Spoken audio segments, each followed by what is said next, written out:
Dámy a pánové, dobrý večer a vítejte na dlouho slibovaném švestkovém večerním webináři. Bohužel, jak vidíte, tak moje oči pořád ještě nejsou úplně v pořádku, tak jsem nemohl udělat tu přípravu. Původní plán byl, že to udělám nad vašima fotkama, ale našel jsem pro vás náhradní řešení a vítám tady Ludo Vaša, experta na ovoce, zejména ale krajináře a zemědělce, školkaře.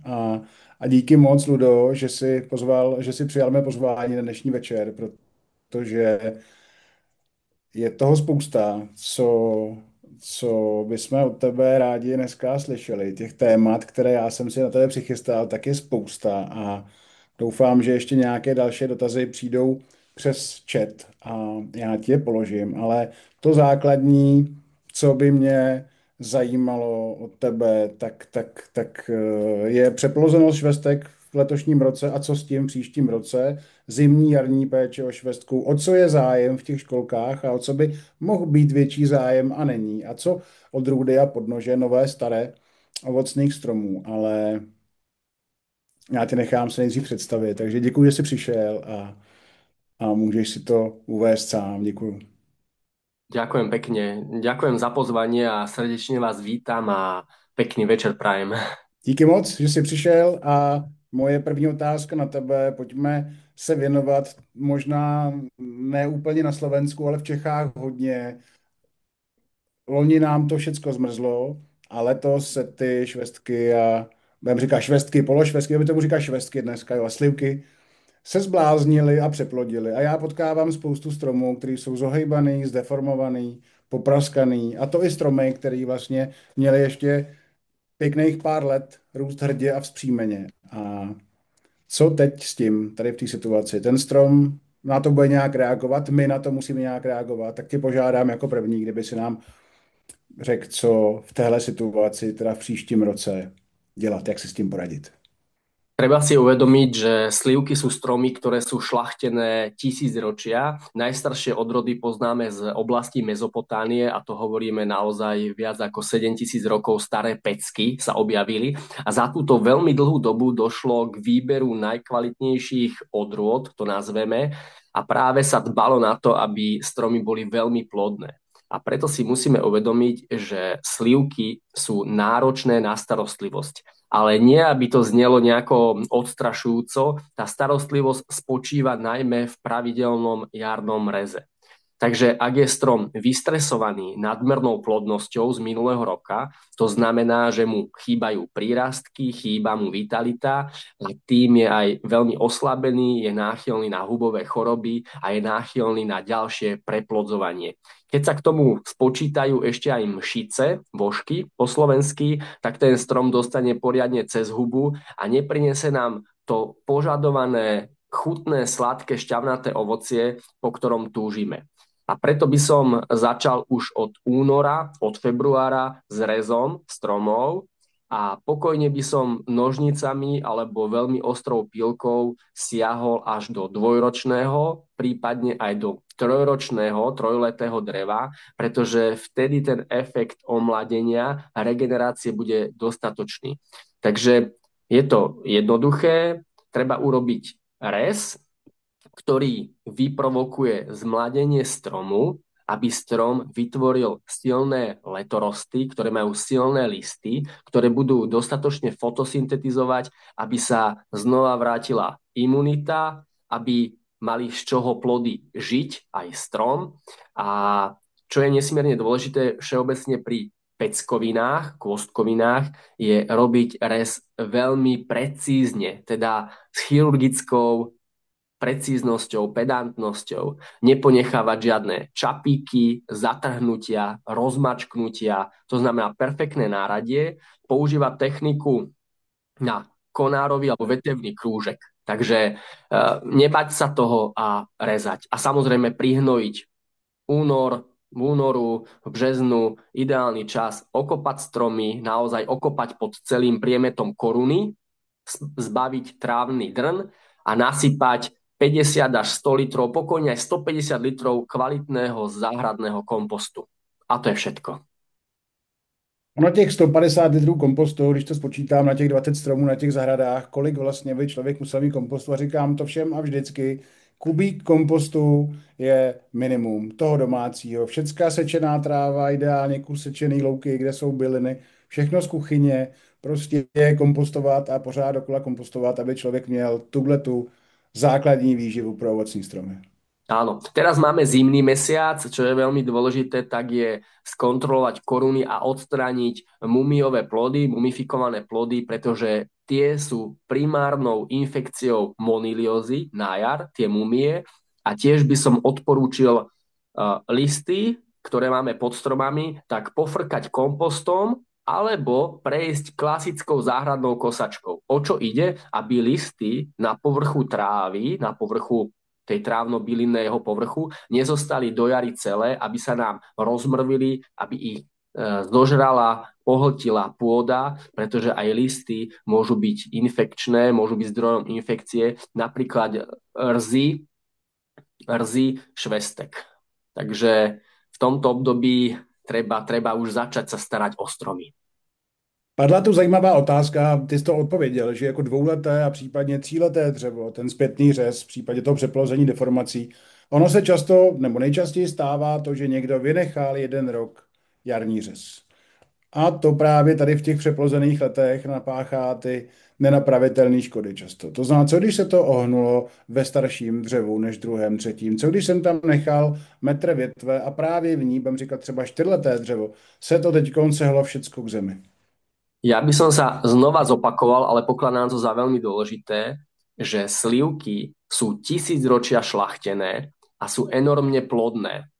Takže stále to zopakujem, vyžadujú naozaj našu péči, našu starostlivosť a bez starostlivosti prihnojovanie, správny výber odrody, správny výber podnože, správny rez, to proste nepôjde, nebudú vytvárať tú hodnotu, ktorú očakávame a určite nie je riešením podopieranie, tie barličky, tie podpery, to sú takým veľmi akútnym riešením, ale my už môžeme do budúcna predvídať, aká ťažká úroda bude a čo bude robiť s tou korunou.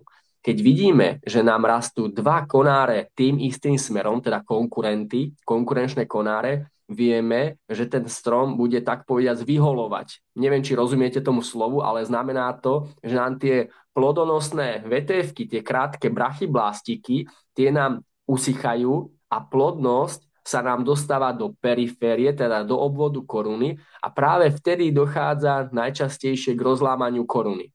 Ak sa nám už taký konár zlomil, nebojíme sa ho odstrániť. Samozrejme, ak sa nejedná o nejaký veľmi hrubý konár, ktorý keď už odstránime, tak môže to napáchať viacej škody. Radšej tam nechať nejaký dlhý aktívny páhy, ale pokiaľ sú tu konáre do 3-4 cm priemeru hrúbky, tak nebojte sa rezať citlivo na konárový krúžok, najlepšie japonskými pílkami. Mm-hmm. Tak my se k té zimní jarní péči a k tomu řezu dostaneme na konci tohohle povídání. Doufám, že na něj zbyde čas. Případně k tomu řezu potom v únoru připravíme ještě další takovéhle setkání, ten webinář. Pojďme se teď od té péče řezem a výživou a ochranou a prevencí dostat k tomu, co možná zajímá, nebo mě určitě nejvíc, já doufám, že i spoustu účastníků dnešního semináře. A to jsou tvé zkušenosti zemědělce, školkaře. Jo? Pěstuješ ovocné stromy pro nás a my je potom sázíme na svý zahrady. A já potkávám spoustu špatně vybraných podnoží, špatně vybraných odrůd. Jo? Vidím odrůdy, které patří do intenzivního sadu na Jižní Moravu a vidím je prostě v 500 metrech nadmořské výšky. Je mi jasný, že lidi jsou ovlivněný reklamou a švestkou souseda a tamhle časopisem, jo, a internetem samozřejmě. Kdyby se podíval na tu letošní sezónu, poslední sezóny a řekl, o co je v rámci odrůd a podnoží největší zájem a kde by si ten zájem, kdyby si ho mohl pošťouchnout do některých odrůd a podnoží a nebo vůbec výběru, co do skladby toho sadu, nebo spíš té zahrady. Pojďme se do těch zahrad, ne úsadů. Co do opilovacích poměrů, co do starých a nových odrůd? Co cítíš, že kam ten trh tě jako tlačí a co bys třeba ty radši, aby si lidi kupovali na svých zahrady? Karel, ty si sa teraz spýtal asi 10 alebo 15 otázok naraz. To, čo si teraz povedal, tak si ako otvoril obrovské témy, diskusie pestovania stromov. Takže neviem ani odkiaľ začať, ale dôležité je začať sa venovať záhradníctvu, venovať sa stromom. Pokiaľ si vyhradíme aspoň hodinu týždenne na stromy, tak uvidíme úžasné výsledky. Naozaj vám to viem fakt garantovať, že pokiaľ si vyčleníte hodinu do týždňa, pôjdete sa poprechádzať po záhrade, ale úplne najlepšie je ochutnávať plody. Fakt si nájsť ten čas a vychutnať si tú záhradu tou vôňou, chuťami, proste dotykmi, proste taký ako intimný vzťah si nájsť k stromom, tak oni nás budú strašne veľa učiť. Ja viem, že to je také ezotericko-romantické, ale fakt to má praktické výsledky, lebo častokrát ľudia sa len natknú, zasadia si stromy podľa nejakej internetovej reklamy a nechajú ich tak. O reze, výžive si budeme hovoriť veľa, to vieme, že je dôležité, ale veľmi dôležité je aj mať pomologické skúsenosti, pomologické informácie, preložím to, je to správny výber druhu a odrody do daných podmienok pôdnych a klimatických. A samozrejme agrotechniku, akú používame, ako často sa staráme o stromy. Je veľmi dôležité si uvedomiť, že je rozdiel sadiť do úrodnej pôdy na nejakú sprášovú černozem, do teplej oblasti, kde sa vám všetkému darí, kde tak povedať, keď vytratíte semienko, tak vám vyrastú plody melónu. A je veľmi dôležité si uvedomiť, že keď sadíme do horských, podhorských, okrajových oblastí s plitkou, ílovitou pôdou, veskou, mastnou, takou ťažkou a tam práve do takých drsných podmienok je absolútne nevhodné sadiť odrody z moderného šľachtenia. Pretože moderné, napríklad licenčné slivky sú šľachtené pre maximálne výnosy za predpokladu veľkých vstupov. Čo to znamená veľké vstupy? Výživa, rez, celá tá agrotechnika, ochrana prostriedkami chemickými, ale hlavne tie šľachtiteľské stanice sú na kvalitných pôdach a tie intenzívne sady budú zasadené, založené tam, kde je veľmi úrodná pôda.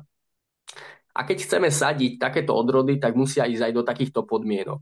Ak máme podmienky, ktoré sú drsné, tak musíme loviť v odrodách starodávnych, ale ktoré sú zároveň aj vhodné do týchto drsných podmienok.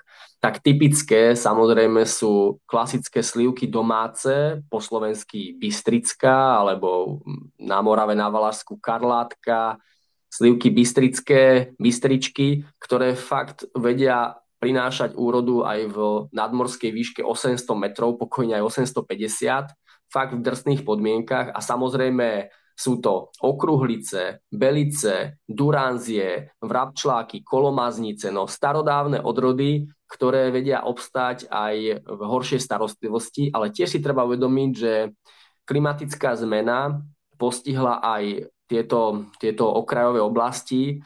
Nie je dostatok snehu, nie je dostatok zrážok, pôdy sú málo úrodné a preto sa o ne treba starať viac, ako sa starali naši predkovia, naši dedovia. Takže záhradník, ovocinár by sa mal prispôsobiť zmenám a to znamená aj viac sa starať o tie dreviny. Ale prosím ťa, teraz by som ti nechal slovo, aby si mi položil nejakú konkrétnu otázku, aby som sa nestratil v tejto spleti ako polemizovania. Pojďme se zaměřit na podnože. Jo, dneska prostě je to mirobalán. Vavit možná, kdo chce prostě do menší zahrady. A možná by si nám mohl říct, jak vlastně protože ten první pohled na ovocný strom by měl být na tu podnož. Semenné podnože, velké stromy, vavit, malé stromy, ale to není zdaleka všechno, co o těch podnožích by člověk měl vědět, když se pouští do výběru stromků. Áno. Tak v prvom rade, čo som mal povedať, že stromy vyberáme priamo u škôlkara, u toho prvopestovateľa, ktorý vám vie naozaj kvalitne poradiť. To je nesmierne dôležité. Pretože častokrát sa stretávam, že na e-shopoch tie opisy odrôd sú také ľúbivé, aby sa predali tie stromy. Ale fakt v tejto spleti podnoží odrúd vám naozaj by mal niekto pomôcť a mal by vám pomôcť úprimne. Takže keď idete si zakúpiť strom, tak musíte uvažovať, koľko máte priestoru na ten strom, aký má byť veľký, ale zároveň aké tam máte pôdne podmienky. Keď máte pôdu málo úrodnú, tak potrebujete ísť do podnoží, ktoré sú generatívne, to znamená vznikli ze semena. Priamo sa vysiali z pecky. Keď chcete stromy do úrodných malých záhradok, obdelávaných, kde stromy okopávate, zavlažujete, tak tam môžete ísť do vegetatívnych podnoží, ktoré vznikli buď spôsobom z odrezku, alebo vznikli z in vitro spôsobom z meristémových buniek. Takže poďme si to rozdeliť od najslabších po najsilnejšie a niečo si od nich povieme o tých podnožiach pre slivky. Nebudem spomínať úplne všetky, ale budem spomínať také najbežnejšie, dobre? Začneme od najslabšej podnože, ktorá je vhodná naozaj do kvalitnej, tmavej pôdy, pravidelnej závlahy, pravidelný rez, pravidelná výživa kompostom. Tak to je určite podpník Vavit. Je to vegetatívny podpník, ktorý je selekciou Wangenheimovej slivky. Wangenheimová slivka, veľmi známa do drsných podmienok, ale z jej potomstva sa vyselektovali a ďalej vegetatívne množili podpníky Vavit, ktoré by som pripísal, alebo ktoré by som akoby podobné vlastnosti ako M9 pri jabloniach. To znamená, potrebuje kotvenie strom, potrebuje závlahu. Poďme na silnejší podpník a to bude Adesoto. Je to tiež slívkový podpník, je množený vegetatívne. Jeho výhodou, že zvláda aj ťažké pôdy. Strom nepotrebuje kotvenie, ale potrebuje určite závlahu a pravidelný rez celoživotný. Potom prichádza na rad Saint-Julienský podpník, ja ho mám veľmi rád. Málo podrastá, alebo skoro vôbec. A ešte radšej mám Saint-Julien Inra, ktorá je silnejšia než Saint-Julien A a je to generatívne množená Saint-Julien. A teraz vám poviem pikošku o Saint-Julienke.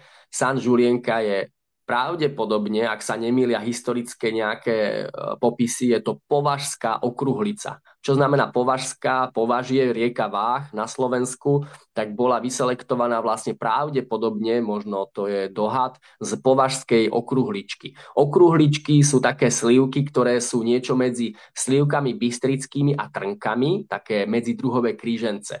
Takže Saint-Julien vyžaduje tiež vlhkejšiu pôdu, ale vedia to byť pekné stromy na záhradách, kotvia samostatne, v dospelosti nemusíme rezať každý rok.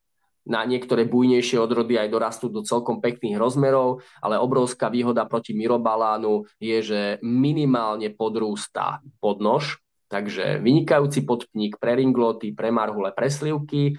Potom výborné podpníky do úrodnejších pôd, ale zvládajú aj trošičku suchšie, zvládajú aj extenzívne zatrávnené sady, sú určite ringloty a duranzie. Napríklad na duranzie do ťažkých pôd môžeme očkovať aj broskvone. Takže určite ich odporúčam do viac extenzívneho pestovania, do väčších záhrad, do selských sadov, do záhumienok, ringloty a duranzie. Veľkou výhodou je to, že nepotrebujú v dospelosti závlahu a veľkou výhodou je minimálne podrústanie.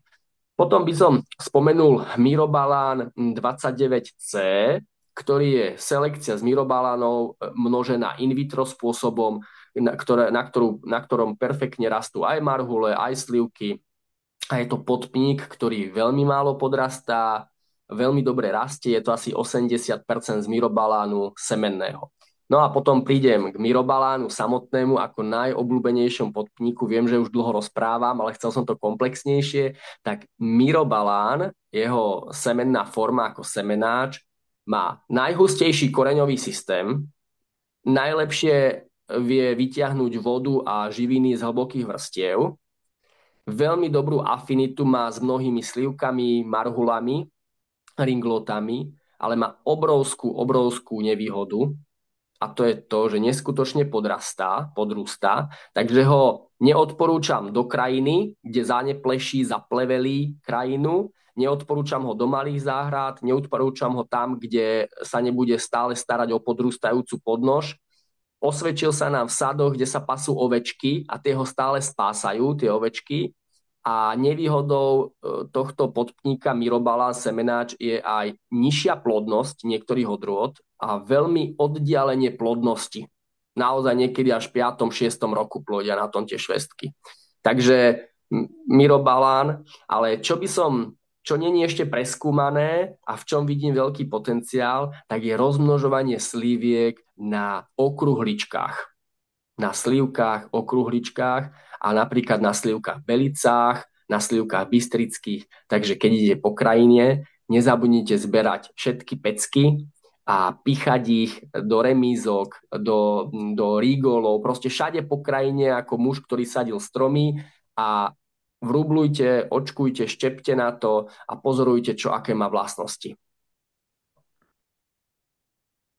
Já bych ještě chvilku zůstal u těch podnoží. Teď jsem zabil to nejlepší téma, tak pardon, ale s těma peckama to je úžasný. Já mám pár známých, který opravdu se učí roubovat a očkovat tímhletím způsobem. Mají prostě 100 stromů v krajině od pecky a chodí a roubujou. Ani to vyjde, nikdy to nevyjde, ale učí se na tom a dělají skvělou práci. Ale chtěl jsem se zeptat na ty myrobalány podnože. Když přijdeme já už to říkal, já to zopakuju ještě jednou, přijdu do školky a vidím podnož myrobalán.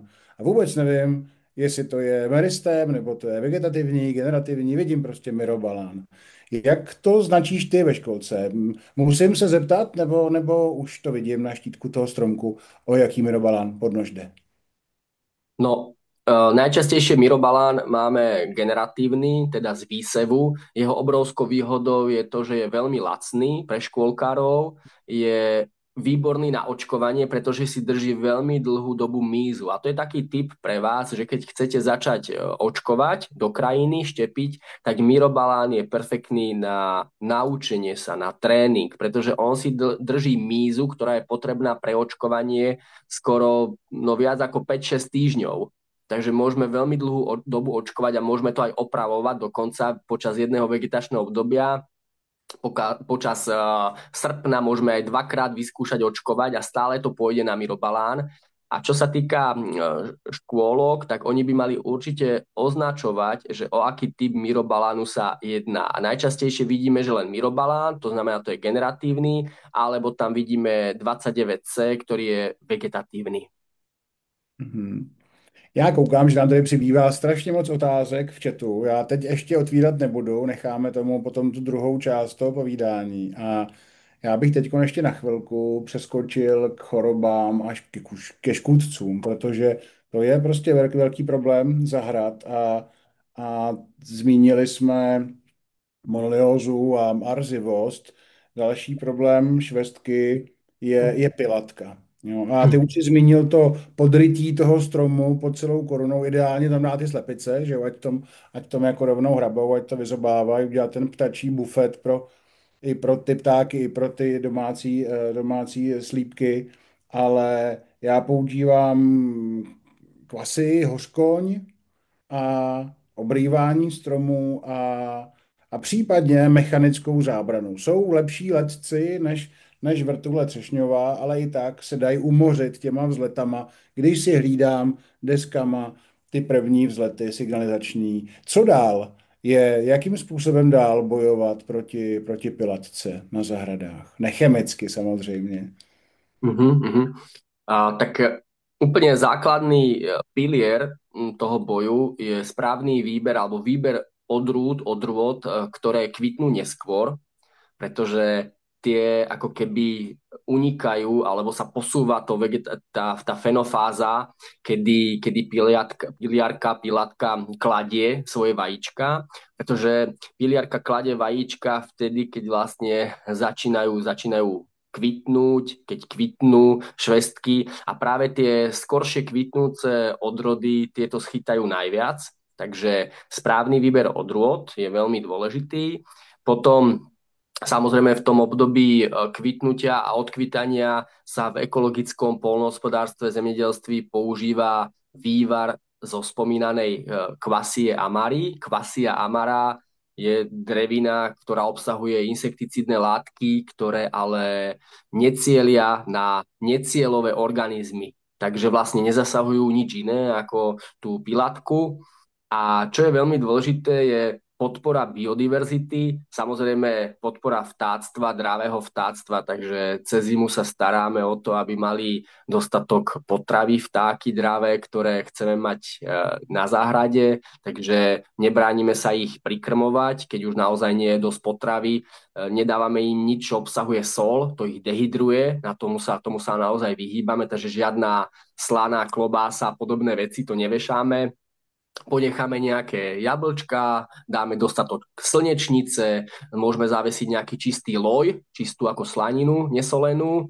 No a dôležité je, aby v sade sme mali podporu biodiverzity a to najlepšie zabezpečíme tým, že nebudeme sekať sad na jeden krát, nebudeme vytvárať monokultúru v podraste, ale naozaj tú seč, to kosenie, to sekanie toho sadu rozložíme na viacero etáp časových, kľudne aj týždeň, 2 týždne posunuté, aby sa nám vytvorilo čo najväčšie množstvo, rozmanitosť druhov rastlín a postupne kvitli.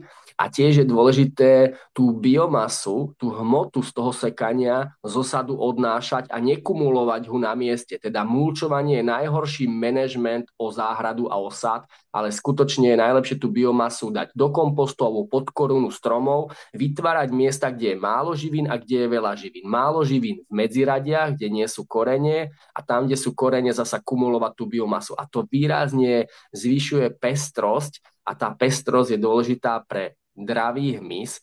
A čo sa týka pilátky, piliarky, tak tam práve sú tí lumčíci, ako organizmus, ktorý je významným predátorom, ktorý potrebuje biodiverzitu. Takže toto je dôležité a to obrývanie pôdy, zakrývanie slamov pod korunou, použitie bielých lepových pásov. Ak mám 2-3 slivečky na záhrade, tak pokojne vychytám veľké množstvo pilátky aj bielými lepovými pásmi. Vždy to je o kombinácii, ale čo je dôležité si uvedomiť, že v prírode alebo v prírodnej záhrade nikdy nedostaneme 100%. Že nemôžeme si myslieť, že my budeme mať takú úrodu, ako je na photoshopových obrázkoch Starklu, ale proste musíme mať na záhrade, alebo poviem to inak, odolnosť záhrady spočíva v pestrosti. Proste keď nebudú slivky, potrebujem mať arónie, gdoulone, myšpule, liesky, no všetku celú plejádu drevín, aby som každý rok mal ovocie.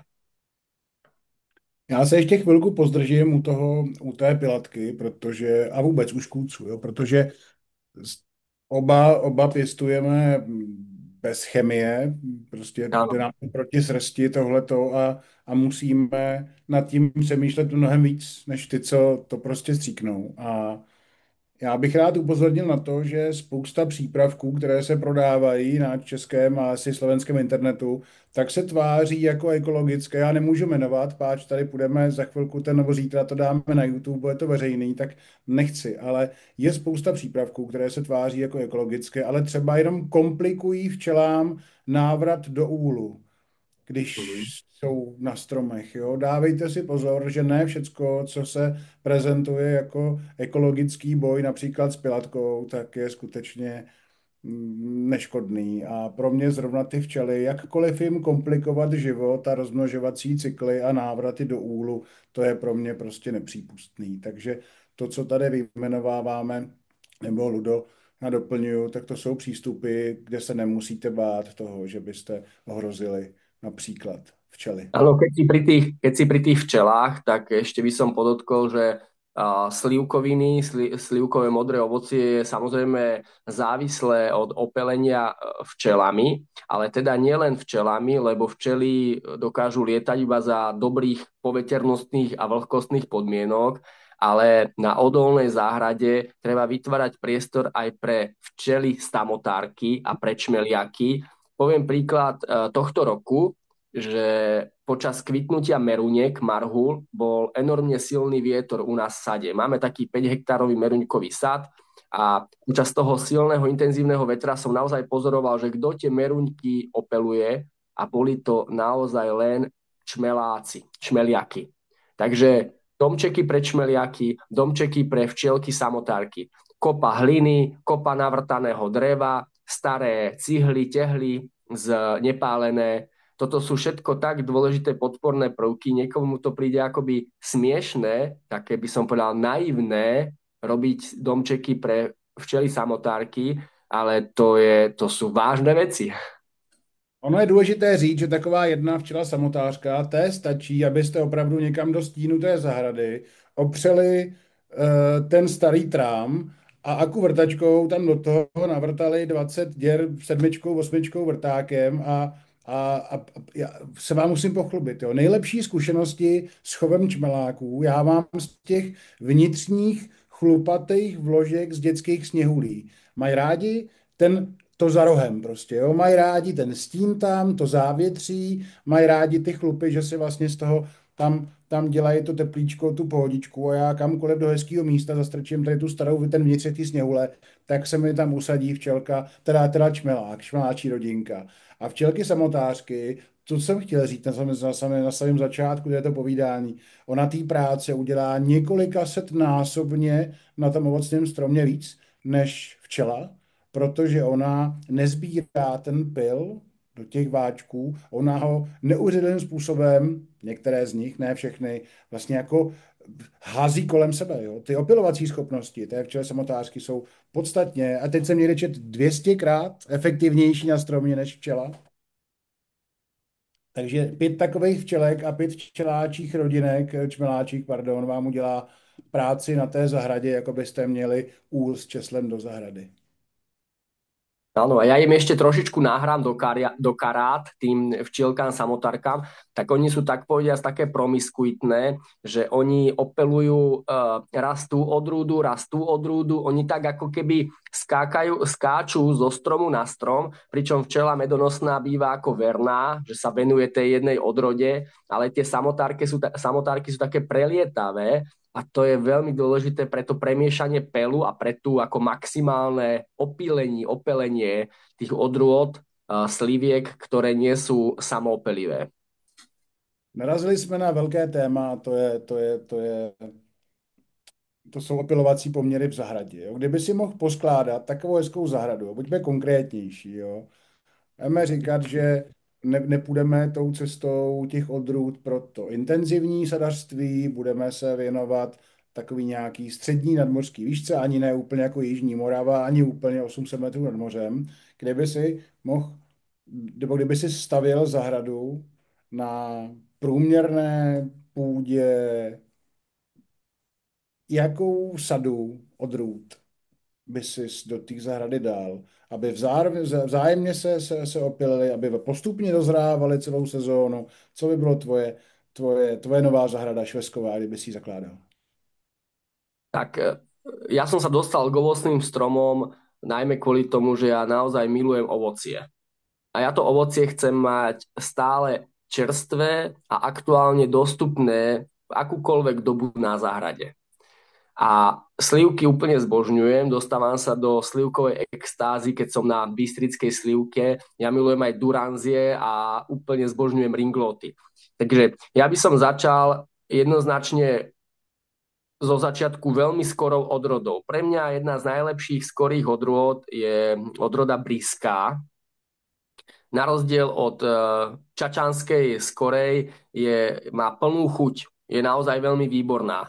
Naozaj blízka slivka. Potom by som išiel do sliviek, ktoré dozrievajú koncom leta, napríklad v tom srpnu, v auguste. A tam mám naozaj veľmi rád napríklad slivku chrudimskú. Tu som si veľmi obľúbil posledné roky. A potom by som sa prehúpol do nejakého září, do septembra a tam by som určite nevynechal, alebo teda ešte tam by som určite nevynechal slivky bystrické, ale samozrejme by som sa vrátil ešte trošku späť a dal by som priestor aj beliciam. Keď sme ešte v tom lete, tak ringloty, napríklad ringlota Ontario, do vyšších polôh ringlota Opál alebo ringlota Oulinská. Sú úplne úžasné, sú samopelivé a samozrejme slivky chcem jesť aj veľmi neskoro, tak napríklad tam je taký favorit môj, že Já ještě, pardon, ti tam toho skočím. A téměř zapomenuté, jo? Když jsme u těch ringlí, tak možná tady bych dal velký vykřičník k tomu, co právě řekl, protože na těch zahradách ringle chybí v posledních, já nebudu říkat, jestli 10 nebo 20 letech, ale vlastně z těch zahrad úplně zmizely, takže já hlasuju všema 10 pro návrat ringlí do zahrad. ringloty, ja ich volám, že to sú meruňky severu. Pretože na meruňky sa už veľmi ťažko dá spolahnúť na marhule v súvislosti s moniliózou a s neskorými mrazmi, ale tie ringloty dokážu ako keby trošku tie marhule nahradiť. A ja som si istý, že generácia po roku 2000, akoby mládež, že už takmer vôbec nepozná chuť kvalitnej ringloty. Ja som ročník 90 a ja som mal to šťastie, že som vyrastal pri ringlote Ontario a to bolo detstvo. To bolo detstvo vyliezť na ten pomerne malý, hustý, ale extrémne plodný strom ringloty a ona bola tak sladká, že tá šťava pripomínala zriedený med, ktorý vytekal. Tá šťava až prištila z tej dužiny. Takže určite, či zelená ringlota, či ringlota žltá, červená, napríklad červená vynikajúca je Altanová ringlota, ale určite by som spomenul aj napríklad malvazinku, alebo ostatné ringloty, zelenú ringlotu, to sú absolútne chuťovky. Takže za ringloty som veľmi a takisto milujem na jedenie duranzie. Duranzie Mhm. sú veľmi húževnaté, samozrejme treba veľmi dbať na výchovný a presvetľovací rez pri duranziach, lebo vedia sa nám zlepiť moniliozou, ale pokiaľ majú slniečko a dobre zapestovanú korunu, tak sú absolútne špičkové tie duranzie. To je taká chuťovečka. A samozrejme chuťovo špičková je belica, biela slivka bystrická. Keď je výborne dozretá, tak chutí ako prezretá mandarinka. Takže aj na našich záhradách môžeme mať tropické, subtropické ovocie vo výške 600-700 metrov nad morom, pokojne belice, a môžeme vychutnávať si tak povedať naše karpatské mandarinky. Já mám na tebe výkon 2 otázky, než se dostanu k tomu, co máme v chatu. Je tam toho spousta, že lehce protáhneme dneska, ale mám na tebe otázku, co mezidruhoví kříženci, co ty a různé švestko, brvnky a tak. Aprikoty. Mm. A druhou otázku si nechám až na za chvilku, ale rovnou tě na ní připravím a to je šárka. Velký téma švestkový a těch pohledů na šárku je spousta, ale pojďme nejdřív se zavěnovat těm mezidruhovým křížencům. Co ty na ně? Co ti chutná?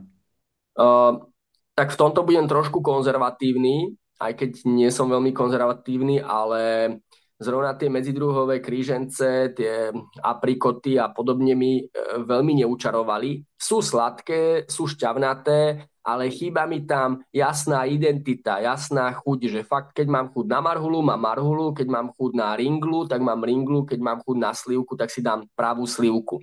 Uh, Ďalšia vec, že sú enormne plodné a častokrát ich práve zlepí monilióza. Moja skúsenosť je tá, že ich vidím častokrát napadnuté moniliózou. Takže nie som ich Hmm. veľký fanúšik. Do teplých oblastí, dostatočne slnečných, kde je veľa slnka, tak ich môžeme odporúčiť, ale do humidných, vlhkých oblastí by som ich určite neodporúčal pre ich sklon k monilióze. Takže nie som úplne ich fanúšik, nemôžem úplne všetko ospevovať. Rozumím, no, já to mám podobně, tak ale chtěl jsem letos něco vysadit a odložil jsem to na jaro, že abych taky něco měl, ale nevím, asi dám přednost prostě ringlím a doplním pár ringlí a švestek, ale já jako možná využiju, pardon, chvilku času, než se dostaneme k té šarce a rád bych vám řekl vlastně jako 2 věci. Za prvé ohledně školky. domov stromou a v Bílých Karpatech, tak je to jedna z mála školek, která stále prodává. Jo? Jestli se nepletu, tak jste stále otevřený a navíc jste otevřený zimní výsadbě, nebo jste nakloněni zimní výsadbě ovocných stromů, takže pořád ještě je možný za prvý se u vás zastavit, nepletuli se v klasické otvírací době, a za druhý je možný u vás si objednat ovocné stromy s dodáním na jaře, pokud někdo už neví, jak to, nebo je třeba z vyšší oblasti, že obě ty možnosti pořád tady jsou. Je to tak? Čo pokladám za veľmi dôležité je, že ľudia sa prestávajú báť sadiť v zime stromy. To je nesmierne dôležité, pretože ja si myslím, že okolo Vianoc býva aj obleva, býva teplo, ale myslím si, že okolo Vianoc možno sme aj taký trošičku, budem filozofovať, že sme aj takí unavení z toho roka a potrebujeme proste sa spojiť, poviem to tak ezotericky, so zemou a ísť zasadiť ten strom. Pre mňa je absolútne symbolické na Vianoce vysádzať stromy. A naša skúsenosť je taká, že 10 rokov, minimálne 10 rokov sadíme v zime vlastné ovocné záhrady, vlastné sady, zakladáme v zimných mesiacoch. A to dokonca aj broskovania meruňky. Je dostatok vláhy a ovocné stromy korenia aj v zimných mesiacoch. To znamená, vytvárajú vlásočnice mladých korienkov aj v zimných mesiacoch. My to vidíme, keď vytiahneme tie stromy zo školky, zo základiska, zo základky pieskovej, kde vidíme, že tie korienky naozaj rastú. A čo to prakticky znamená, je to, že ten stres z výsadby bude oveľa menší, pretože ten strom nám vytvorí korienky a na jar už je splynutý s pôdou a teda lepšie štartuje. Takže určite odporúčam zimnú výsadbu, ak sa dá, a preto my aj v škôlke, priamo u nás, kde pestujeme stromy, tak ponúkame ich aj v zimných mesiacoch, takže aj v lednu, v januári budeme otvorení, pokiaľ nebude zamrznuté.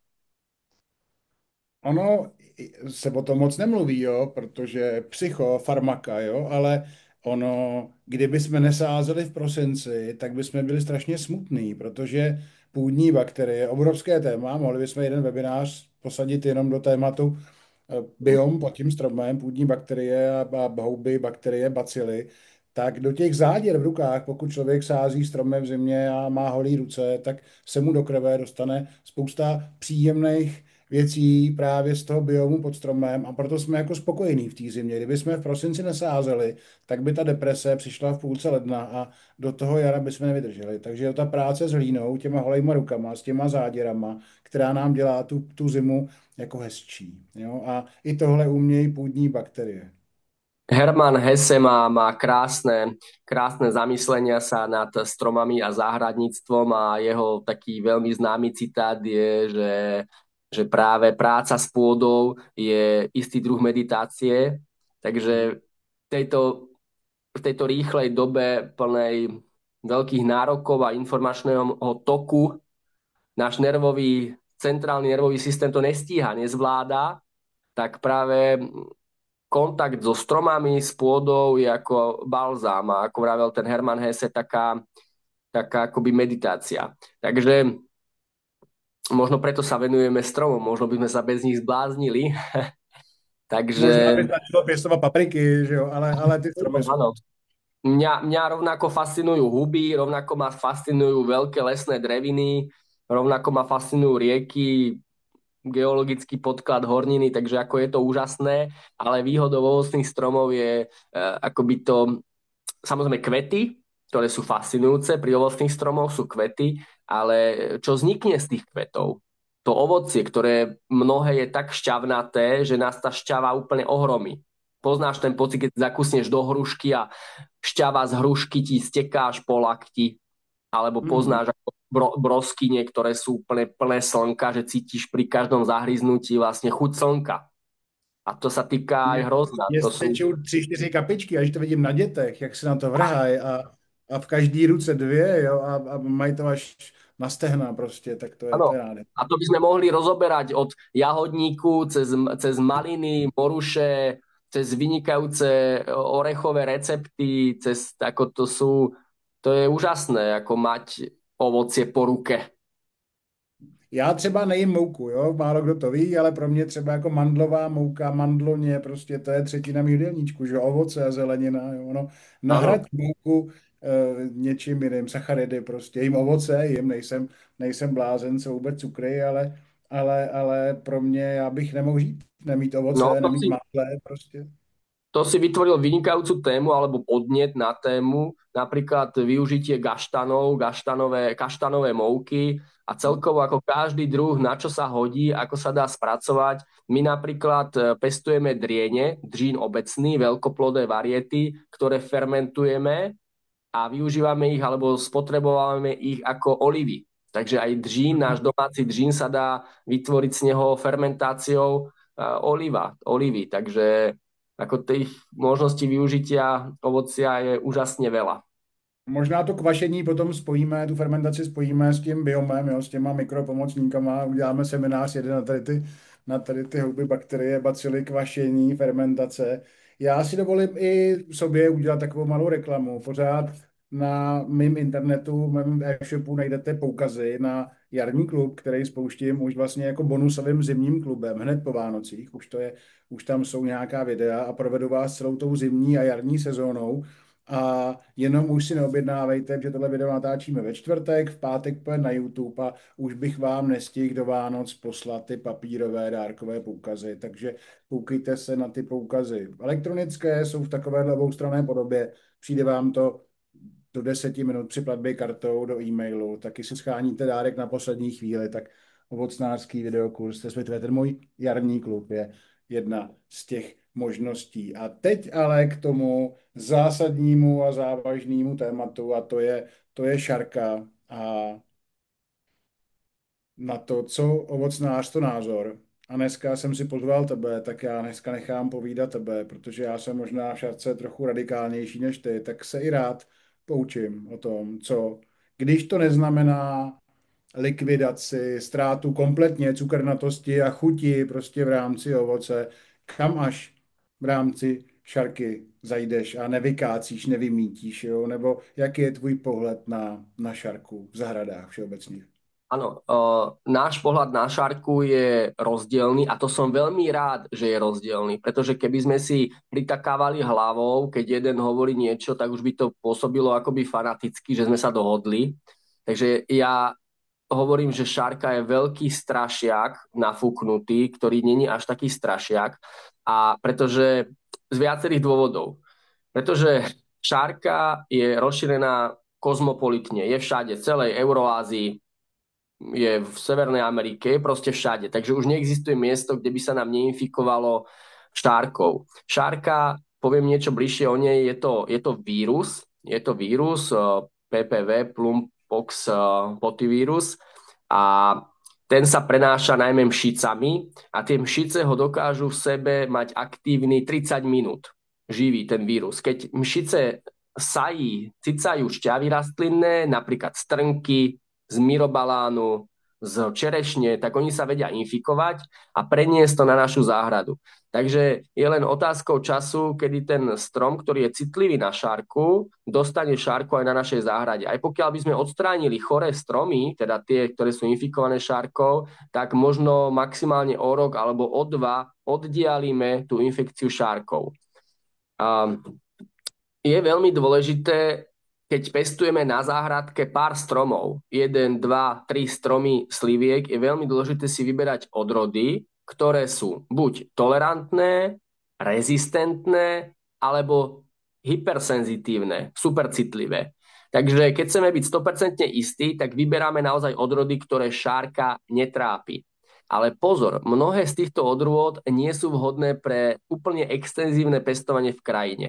Na to sú vhodné napríklad bystrické slivky, ktoré ale sú citlivé na šarku, ale moja skúsenosť je taká, že pokiaľ dodržíme následovné: kvalitný výsadbový materiál, neinfikovaný, perfektná péče, starostlivosť o ten strom a dobrý typ slivky, napríklad tej bystrické belice, tak ten strom môže veľmi dobre prosperovať a plodiť aj so šárkou, len môže prísť rok, alebo príde rok, kedy je prepad ten hospodársky prepad tých suchých plodíkov je napríklad 30, 40 alebo aj 60%, ale potom prídu 2-3 roky po sebe, kedy mi prepadne 10%. Ja mám na záhrade 4, 4 bystrické slivky a z toho jedna z tých sníh mala tento rok možno 10-percentný prepad tých plodíkov, že boli fakt akože suché, ale tie ostatné mali možno 60-70% prepad. Takže stále medzi bystrickými slivkami sa nájde typ, ktorý lepšie zvláda, je v lepšej imunite, v lepšej kondícii. Takže prístup by som zvolil, že do krajiny by som sadil aj citlivé odrody, ale do produkčných záhrad, sadov by som vyberal odrody, ktoré sú teda buď rezistentné, tolerantné alebo super citlivé. Medzi tým sú rozdiely, ale to by bolo nadlho. Ale čo treba povedať, že sú odrody, ktoré trpia šárkou. Poviem príklad Altanova ringlota, proste šárku tam jasne vidíme, alebo napríklad vynikajúca slivka Tule Gras, stará rumúnska odroda, objavená v krajine, nevyšľachtená, tak tam tú šárku vidíme. Vidíme ho na listoch, vidíme ho na plodoch, ale cukornátosť je stále výborná, alebo dostačujúca až výborná, proste veľmi dobrá. Prepad minimálny, úplne minimálny, takže vidíme prítomnosť vírusu, ale hospodárska škodlivosť, alebo ten prach škodlivosti nie je prekročený na to, aby nás to nejak významne obťažovalo alebo obmedzovalo. Takže šárka nech nie je postrachom pre nás. Ešte jednu pikošku, ak môžem, tak ja som veľký fanúšik alebo veľký propagátor slivky bystrickej, slivky Belica, bielej slivky. Tak už som ich tu veľakrát spomenul, lebo máme seminár, ktorý sa venuje slivkám, švestkám. A slivka bystrická, aj keď je citlivá, ale je to jedna z mála sliviek, ktoré dokážu plodiť a rásť aj vo vysokých nadmorských výškach a naozaj v krajine, divokej krajine s neúrodnou pôdou. Ale čo je veľmi dôležité, že takto poviem, že vy sami sa môžete stať perfektnými šlachtiteľmi. Môžete začať hneď budúci podzim. Hľadajte kvalitné bystričky, kvalitné domáce švestky, ktoré majú výborné plody, a tie pecky si dôkladne odložte, umyte ich, vysušte ich a teraz okolo Vianoc ich zmiešajte s pieskom, aby ste ich stratifikovali. Teraz práve sa dávajú do piesku v tomto období, aby vám na jar vyklíčili. Dáte do chladného sklepu alebo proste zakopete do zeme. Ale najväčšia pikoška je, že slivka bystrická má vo svojom semene si nese, vo svojom jadre semene pecke si nese šárku so sebou. Lenže keď začne klíčiť a z embria začnú vznikať prvý kličný koreň a prvé kličné lístky, tak šárka zmizne. Proste je to nejaká stratégia evolučná, že proste ten semenáčik bude úplne čistý. Bude proste prostý, zbavený vírusu šárky a vy máte úplne čistú bystrickú slivku, ktorá môže naozaj veľmi kvalitné potomstvo prinášať, pretože bystrické slivky sú plne samosprašné, dokonca lepšie plodia, keď sú v monokultúrach, ako keď sú zmiešané. Lepšie plodia, keď sa sami sebou sprášia ako inými slivkami.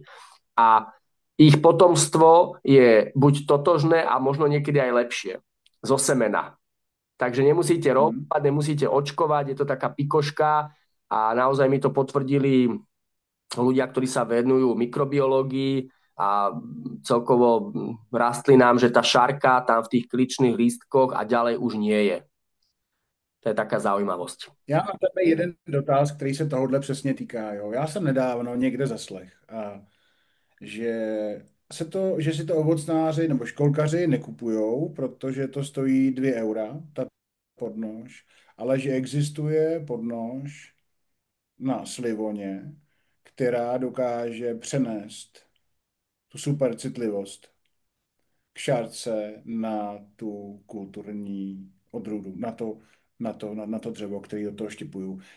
A víc nevím, než tohleto.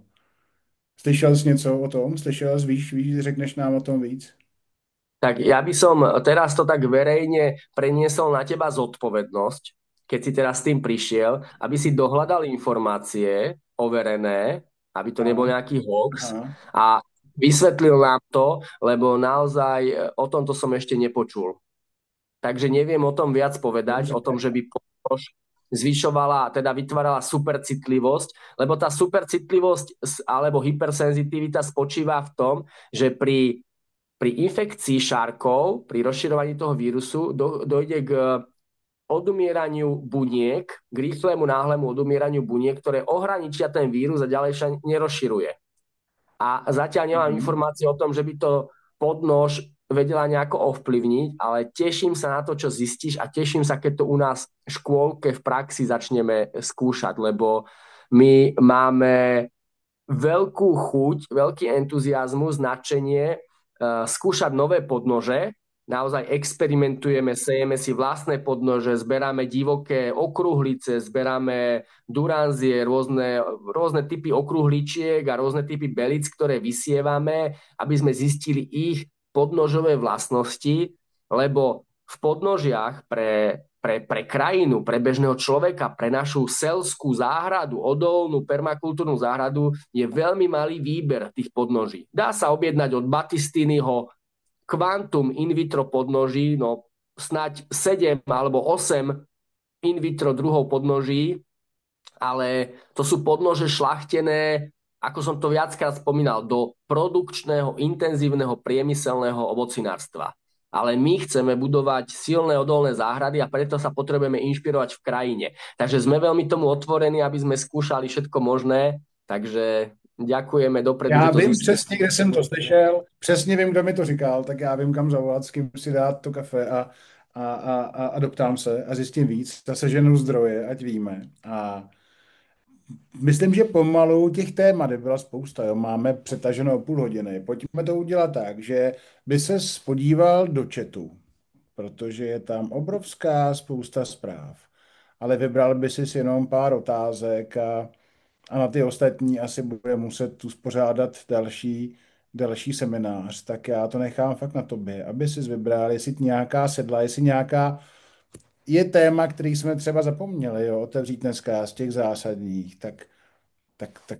tak si vyber. Já se podívám ze zadu, ty běž ze Dobre, předu a tak když ja, ja, něco ja dobrý. začnem, ja začnem tou poslednou, takže aká je webová stránka, tak my sme, že domov stromov a my sme taká slovensko-moravská školka na pohraničí v Bielých a Bílých Karpatech, takže nájdete nás v Moravskom Lieskovom a je to domovstromov.sk. To je, my sa už 15 rokov venujeme rozmnožovaniu stromov, takže ich pestujeme, poviem to v súlade s prírodou, teda sme napríklad NPK free škôlka, že nepoužívame hnojiva, herbicídy a tak ďalej. Potom je tu dotaz na belice. Tak belice sú naozaj veľmi vzácne, ich pôvod je z Mezopotánie, Irak, Irán, Sýria, sú nesmierne staré, nesmierne vzácne, veľmi chutné, vhodné aj do vyšších polôch, dozrievajú skôr ako bystrická slivka, teda na začiatku srpna, ale sú aj typy, ktoré dozrievajú neskoro a typy aj, ktoré dozrievajú skôr. A belicu môžete tiež množiť zo semena. Nemusíte tú belicu vôbec očkovať, stačia pecky. A čo je úžasné, že belica je jeden z najvhodnejších podpníkov podnoží pre meruňky. Takže hľadajte belice. A pozor, není belica ako belica. Na internete belice pančujú, teda v klamu a ponúkajú typalu, odrodu typala, ktorá vôbec nie je belica. Belica je bystrická slivka, ktorá je krásne žltá, takže ringle sú Máš, skvělé. a zbyly ti na jaro nějaký velice na Uh, prodej. belice sú, ešte určite sú belice. Tu je tak veľa, tu je 40 otázok, že? Uh, Tak vem tři. no, tu je dobrá vec, že keď si otvoríte internet a napíšete si, že kedy sa režú peckoviny, ako rez a strihanie peckovín, tak častokrát tam vyjde, že po zbere úrody alebo na podzim. Ja s tým vôbec nie som stotožnený, rezať ich na podzim, a to z jednoduchého dôvodu. Vytvárate rezné rany vtedy, kedy strom ukončuje vegetačné obdobie, nedokáže sa brániť patogénom vstupu bakteriálnych hubových chorôb do dreva a zároveň odstraňujete značnú časť slnečnej energie, ktorá sa naakumulovala v konároch a ktoré sa idú stiahnuť do koreňov na zimu. Takže jednoznačne podzimný rez pre peckoviny není vhodný a dokonca ani rez po zbere, lebo bolo by to veľmi univerzálne. Poznáme napríklad vynikajúcu slivku Elena, neskorú, alebo spomínanú vynikajúcu Annu Špet, alebo Duranziu, ktorá nám zreje v říjnu, v októbri, a v októbri je naozaj veľmi nevhodné rezať. Ak máme skoré peckoviny, meruňky, češne, čerešne, ale aj skoršie slivky, tak nebojíme sa rezať po zbere úrody, lebo stále sa nám ešte v rámci srpna krásne zahoja rány a strom sa zregeneruje. Dobre, takže určite nie podzimný rez. A já ještě připomenu, že spousta článků, videí se týká zimního řezu. On zimní často se volí jako předjarní, ale teď pojďme ten skutečný zimní řez, prosinec, leden. Já, jak bych to tak jako řekl, jo? Máte odrůdy, budeme si bavit o té duranci, třeba dalších starých odrůdách, které bez problémů zvládnou zimní řezy. Ale není důvod je dělat, pokud nemáte 200 stromů a nepotřebujete začít tu práci odbavovat už takhle jako předčasně. Jo, i když máte stromy, které by zvládly zimní řez, odložte to až do toho květu a klidně ještě dál, až v tom stromě bude vidět ta zelená barva, až budete vědět, že tam proudí míza, že ten strom žije. Vy jste zahradníci, domácí, já doufám, že většina z vás nechemický, nebo aspoň to máte nakročeno, nejste intenzivní sadaři a nemusíte provádět zimní řezy jenom proto, že to ta, která odrůda snese. Máme tu veľa zaujímavých dotazov, otázok, naozaj veľmi pekné otázky. Vidím, že máte fakt úprimný záujem. Napríklad nemám toľko kompostu, aby som dokázal vyhnojiť také množstvo stromov, že ako existujú alternatívy k tomu hnojeniu. Tak napríklad odporúčam časť záhrady, sadu osiať jetelovinami, ďatelinovinami a tie ďatelinoviny môžete kosiť, sekať a dávať ich napríklad do suda spolu s kopšivou, s hluchávkou, s rôznym plevelom a zaliať dešťovou vodou a vzniknú vám zákvasy, ktoré počas kvietna, počas letných mesiacov viete polievať pod korunu stromov, mladých stromov a urobíte perfektnú zásobu, perfektné hnojenie, perfektne vyživíte pôdu, rastliny okamžite na to reagujú, vznikne tam tým kvasením množstvo dusíkatých látok, množstvo minerálov, takže jíchy, zákvasy sú perfektné na hnojenie. Tak poslednú otázku. Takže podrástla podnož, pýta sa naša diváčka, že podrástla podnož Mirobalán, že čo s tým, lebo uschla slivka. Tak plodiť vám to bude Mirobalány, ktoré častokrát nesplňajú chuťové požiadavky, takže ja vám odporúčam to preštepiť, napríklad letným očkovaním, alebo teraz z jary, niekedy začiatkom dubna to preštepiť nejakou dobrou meruňkou alebo nejakou dobrou slivkou. A pokiaľ sa vám to neujme na jar, nemusíte sa obávať, potom to môžete cez leto skúsiť preočkovať, ale nenechával by som si to ako strom na záhrade, ten Mirobalán. Naozaj jeho plody nie sú také kvalitné, aby sme si mohli dovoliť dať tomuto stromu priestor. Ale pokiaľ nájdete výmladky bystrických sliviek alebo výmladky duranzií na záhrade, nemusíte ich všetky vykopávať, ale môžete ich skúšať preštepovať napríklad broskyňami, meruňkami, ringlotami. Takže sú to také stromčeky zadarmo, ktoré nemusíte sadiť. Ale určite preštepiť.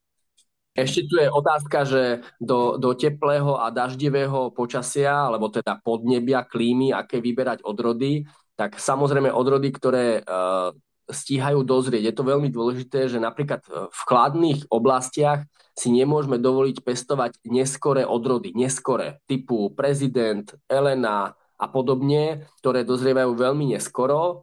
ale Joganta. To sú odrody, ktoré sú neskoré, takže tie skôr idú do teplého a mierneho podnebia, ale zase napríklad vo veľmi teplom podnebí by som nepestoval skoré odrody, pretože tie nám tak povedať rýchlo zmúčnatejú, rýchlo prezrejú a nenaberú tú pravú chuť. Poznáte to priesvitné letné jabko, tí jakubky, také tie biele jablčka, ktoré sú vo vysokých polohách veľmi dobré, naozaj chutné, plné chuti a v teplých oblastiach na Južnej Morave to je za chvíľku piesok, ktorý sa nedá jesť. Takže výber odrod je veľmi dôležitý a v teplých oblastiach koruny neotvárame príliš rezom, aby sme ich neunavili, nevyčerpali, tam ich nechávame skôr zovreté a v oblastiach, kde máme vysokú vzdušnú vlhkosť, kde máme menej slnečných dní, kde máme viacej hmly, tam tie koruny viac otvárame rezom. Ale to by bolo na zvlášť diskusiu.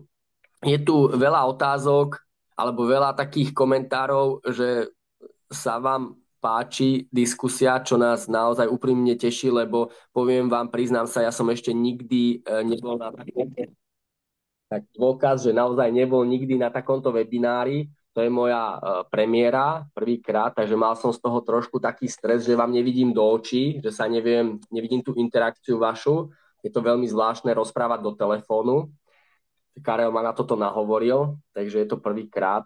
A máte tu také dotazy, že by ste sa chceli viacej možno pýtať, tak pokojne, keď dáte do vyhľadávača moje meno je Ludováš, tak tam nájdete telefón na mňa alebo kontakt a pokojne volajte. Dobre, ja vám rád poradím s výberom odrôd. Takže nech sa páči a Už jsme to zmínili, ale Ludo má pořád otevřeno. Ve školce tráví většinu času i teď do těch Vánoc a dokud nemrzne, tak je tam. A není to tak, když já jsem tam byl naposledy, tak tam bylo 30 lidí najednou v té školce, jo? Ale teď je to o 15, 20, možná 30 lidech za celý ten den a má celkem čas se vám tam pověnovat. Takže pokud to pro vás není úplně z ruky, já tam jezdím 4 hodiny a ta cesta se vyplatí, protože není nic lepšího, než si s lidem ty stromy rovnou prostě projít a rovnou si je odvíst. ďakujem Karel za veľmi decentnú reklamu, ale naozaj ja si to vážim a ako vravím, že ja som polovičný Moravák, takže je mi veľmi príjemné ako sa rozprávať, byť s vami, takže my sme aj na hraniciach a zo srdca prajem pokojné sviatky, čo najmenej konzumu vianočného, nech si vaše telo aj mysel odpočinie a aby ste si našli takú dobrú cestu, keď nie k ľuďom, tak aspoň k stromom. Že cez tie stromy je fajn si nájsť ten pokoj a dobré vzťahy, lebo my to tak robíme. Děkuji, Ludo, za tvůj dnešní účast tady. Já doufám, věřím, že to není naposled, co se i takhle online potkáváme a dáme možnost se k nám připojit ostatním. Taky já vám přeju krásné Vánoce, odpočívejte, toho to je a s rodinou a užít si tu lidskou dormanci, pojďme usnout, jo, na těch pár dní anebo týdnů. Mějte se krásně a pokud máte zájem se vzdělávat v oblasti ovocných stromů a celostní péče o ně, nejenom řez, ale i výživa a právě zvyšování té přirozené odolnosti, obrany schopnosti stromů, přijďte do jarního klubu, kde vás tady těmi tématy provedu od té zimy a potom letní klub, podzimní klub. Zvažte účast v ročním členství, což je přístup do mého celoročního klubu a letos taková velká novinka, otevřel jsem Akademii hodinových sadařů, sice už byla loni a předloni, taková menší a teoretická, ale letos vemu zájemce ke stromům, na obecní stromy, do sadů, té praxe bude spousta. Takže kdo byste zvažovali změnu profese a chtěli se stát ovocnářem, co jezdí po zahradách, pečovat a radit s ovocnými stromy, tak rok 2026 je úplně nejlepší sezóna. Projít to od jara až zase do podzima a ten rok vám pro tu rekvalifikaci úplně stačí. Tak se mějte krásně, moc vám děkuju a nashledanou. Naschledanou, pekný večer. Ďakujeme vám.